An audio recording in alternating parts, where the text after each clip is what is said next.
What if I told you America's $38 trillion debt all started with one guy's big gamble? People back then called Hamilton a genius, but others saw chaos. IOUs traded for pennies, angry states, foreign bankers losing patience. So why did everyone follow him straight off that financial cliff? The truth might shock you. How did America end up broke before it even began? Picture America in 1789, a young country celebrating freedom. But the new government's wallet holds nothing but IOUs and unpaid bills. The flag goes up, but the cash never comes in. Congress had spent years borrowing to fight the British, but barely collected taxes. When Washington took the oath, the federal government owed $40 million of debt, while the states owed another $25 million. For a tiny, mostly rural nation of under 4 million people, these debts felt impossible. Soldiers home from war still clutched paper promises that traded for a few coins at best.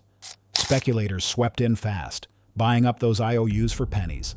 States printed their own money, and some stopped paying altogether. France and the Netherlands, America's foreign bankers, grew anxious, wondering if they'd ever see repayment. Into this mess stepped Alexander Hamilton, 34, the first Treasury Secretary.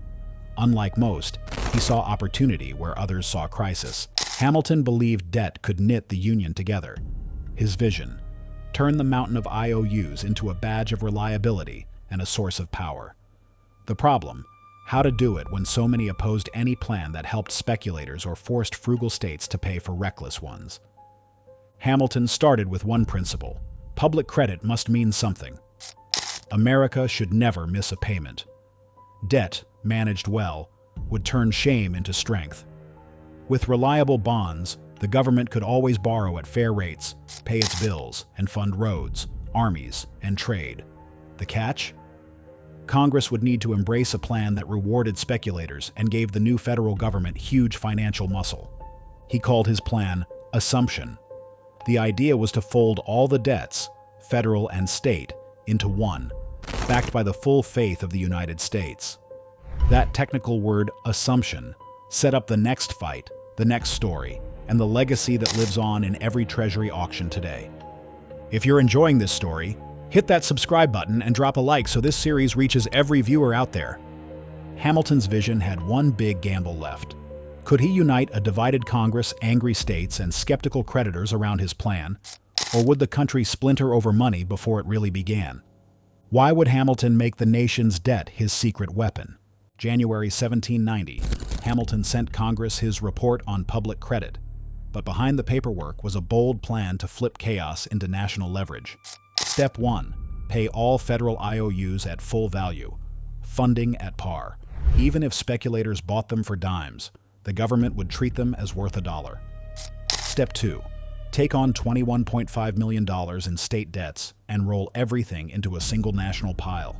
On paper, this cleaned up the disaster. In reality, it set off a firestorm.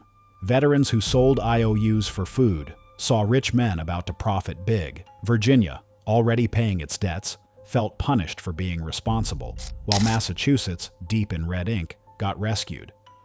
James Madison, the future president, argued the original soldiers deserved some of the windfall.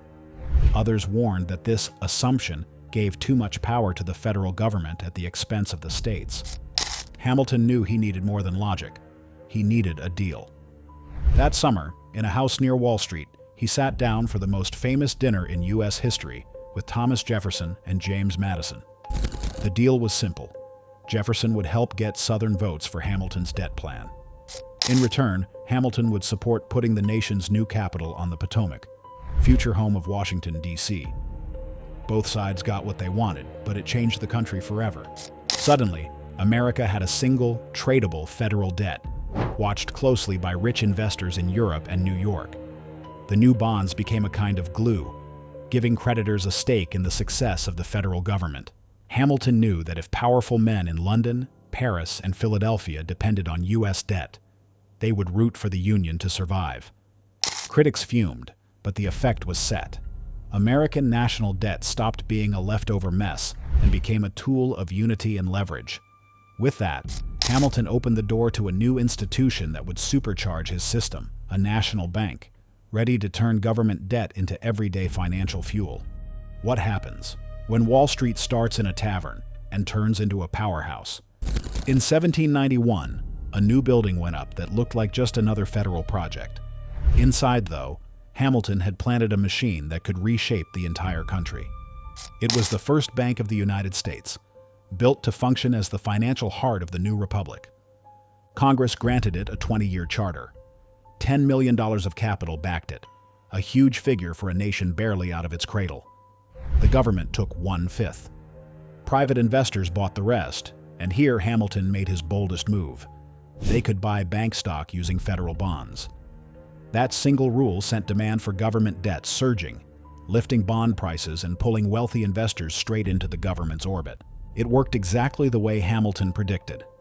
Investors who once doubted America now competed for federal securities.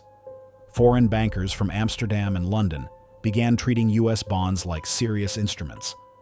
The bank managed payments, steadied currency, and brought order to what had been a scattered, desperate financial landscape. Meanwhile, a small stretch of Manhattan, Wall Street, started to change shape. Traders met under a buttonwood tree to swap government bonds and bank shares. By the late 1790s, the United States had its first functioning securities market. Prices shifted daily. Speculators argued in coffee houses and shouted across trading rooms. The heart of American finance began beating right there. Jefferson and Madison saw danger in that heartbeat. They warned that Hamilton's design would anchor too much influence in the hands of bankers and merchants. Jefferson called them stock jobbers and feared they would overshadow farmers, craftsmen, and the rural majority. Hamilton answered that nations rose when credit flowed and fell when it dried up. America was not meant to stay small forever, at least not in Hamilton's mind. The bank steadied the treasury and lifted the country's reputation abroad, but it also created something new, a class of people whose fortunes depended on the growth of federal debt. That class would shape the country's future markets and laws. When the bank's charter neared its end, old arguments returned, and the question resurfaced. What happened when leaders tried to unwind a system built on Hamilton's blueprint? How did debt become America's favorite habit and worst addiction? After Hamilton's death in 1804, his ideas didn't fade. They simply hid in the wiring while politicians fought over who controlled the nation's money. The surprising part? Every time someone tried to dismantle his system, the country ran straight back to it. In 1811, Congress let the first bank expire. Jeffersonians celebrated, arguing the nation didn't need a centralized financial engine. Then, the War of 1812 arrived, and everything cracked. The government struggled to raise money. Bond sales stalled. Banks issued unstable notes. Prices swung wildly. The crisis hit so hard that Congress reversed course in 1816 and created the Second Bank of the United States, almost identical to Hamilton's model. Then came the Civil War. In 1860, federal debt sat near $65 million. By 1866, after 4 years of bloodshed, it exploded above $2.7 billion. Lincoln's government sold bonds across the country, issued new taxes, and leaned on national credit to finance the Union war effort. Hamilton's idea that stable public debt could save a nation proved itself on the battlefield. One moment broke the pattern. Andrew Jackson devoted years to wiping out the national debt. In 1835, he succeeded. For a brief flash, the United States owed nothing. Newspapers rejoiced. Crowds celebrated, but the experiment backfired. Easy money flowed into land speculation. Banks failed. The Panic of 1837 hit, wiping out businesses and savings. Within 2 years, Washington borrowed again. Through every crisis, canals, railroads, wars, and expansion, the country reached for Hamilton's tools. Debt funded growth. Bonds built the West. Investors trusted federal credit even when politics ran hot. By 1900, the habit had hardened. America no longer treated debt as an emergency fix. It had become part of national identity, ready to scale again once the 20th century demanded massive spending on a new, global stage. When world wars and industrial growth arrived, Hamilton's system didn't break. It grew, and the numbers soon left the founding era far behind. Who turned war bonds into a global obsession and built a $38 trillion mountain? By the 20th century, Hamilton's blueprint had turned into a financial engine that could power an entire planet. The United States stopped thinking small. During World War I, the government issued Liberty bonds. Posters went up on every street. Kids lined up and bought 25-cent stamps. Movie stars urged neighbors to do your part and lend to Washington. By war's end, millions of Americans were bondholders, owning a piece of their government's debt. Federal debt ballooned, but instead of shrinking after victory, it stayed large.